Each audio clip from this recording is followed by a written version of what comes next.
We are sitting down today with Dr. E. Calvin Biesner. He is the founder of Cornwall Alliance for the Stewardship of Creation.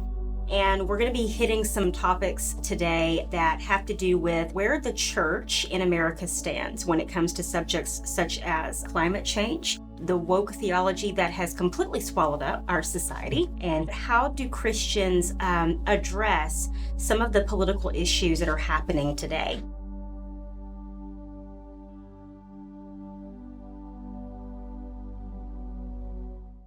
Our world is growing more dependent on a virtual environment. I believe in a post-COVID-19 world, the whole virtual experience is being pushed very heavily as well. It's creating a monopoly in various industries. In our country, how do we reconcile free market principles with companies like Twitter, Facebook, and Amazon when it comes to them shutting down free speech? Well, you don't reconcile them at all. You recognize that they are antithetical to each other. One or the other is going to lose. We're either going to lose freedom of speech and have everybody having to speak and think in lockstep, going the path of 1984, George Orwell's dystopian novel, or we are going to have this wonderful, open communications society in which everyone is free to speak his mind and everyone is free to disagree with somebody who does that.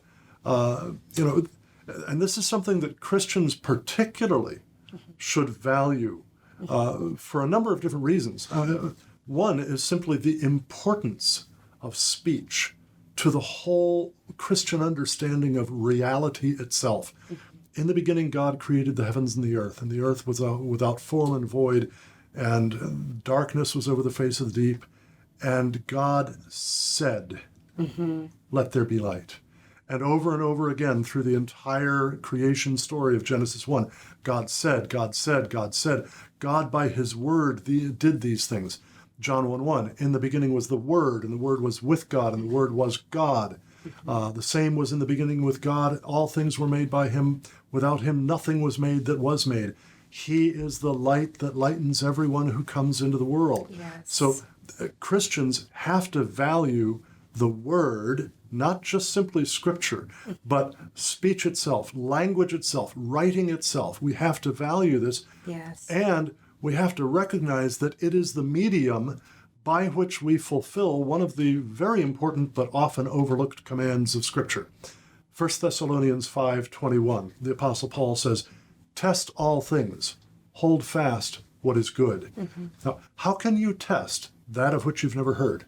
Exactly. How can you test things when you're not allowed to bring up a counter argument to something that appears on Twitter or Facebook or any of the rest of social media, let alone in the mainstream newspapers and broadcast news and cable news and all of that?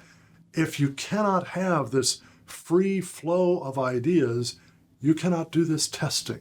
And this is why I will always go right along with one of the great enemies of Christianity, Voltaire, in saying, I hate what you think, but I will defend to the death your right to think and to say it. Absolutely. Right? So we Christians have got to value free speech. We've got to stand up for it, and we have to have the courage to use it, even when we know that means that some people are going to condemn us as hate mongers, as fear mongers, etc. We have to be willing to speak the truth, because Jesus says, you will know the truth, and the truth will make you free. Absolutely. But you can't be sure you've got the truth unless you've been willing to test and compare. Absolutely. And I think it's a big part of why there are so many people, I believe, that are so blinded in our nation. And it's because communication, speech has been so shut down. And I'm not really sure people understand how shut down it's been, that it really has controlled the minds of Americans, where they're not understanding that how powerful it is to hear something, how powerful it is when the media understands the importance of repetition. They understand the importance of creating this alternate reality that actually doesn't exist. And people have no discernment to know the difference. You might have guessed this from the length of some of my answers here, but I have never used Twitter, and I never will. What's the maximum number of characters in Twitter now? I'm a novelist, so I can't do Twitter. I firmly believe that we need to overcome, especially as Christians, this sort of we need short form mentality. We need to be willing to read whole texts, great books, and so on.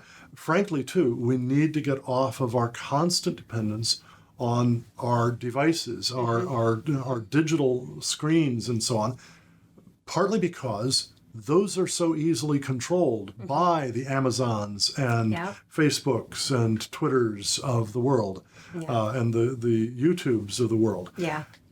There really needs to be a recovery of the value of honest-to-God, hard, printed books. I'm down to about 6,000 of those in my library at home right now. I had to give away about 1,200 before my last move. But, I think back to the period of the early Middle Ages when essentially barbarism overtook the civilization that the Roman Empire had brought, and particularly after Christianity had become widespread in the Roman Empire. And there were these monks in Ireland who had preserved thousands of manuscripts of the early Christian writings, the Greek and Roman philosophers and so on. And it was hundreds of years later that these manuscripts became the basis for a new flowering in the Renaissance of serious thought, of free inquiry and investigation. We need Christians to be prepared to be like those Irish monks, to preserve the great literature of civilization, because frankly, when you've got the woke generation, the progressive movement, banning 1984 of all things, censoring Orwell's 1984, or banning Mark Twain's Tom Sawyer or Huckleberry Finn. You are cutting people off from their heritage. And the great philosopher George Santayana said, those who refuse to learn to learn from history are condemned to repeat it. We need to know our history.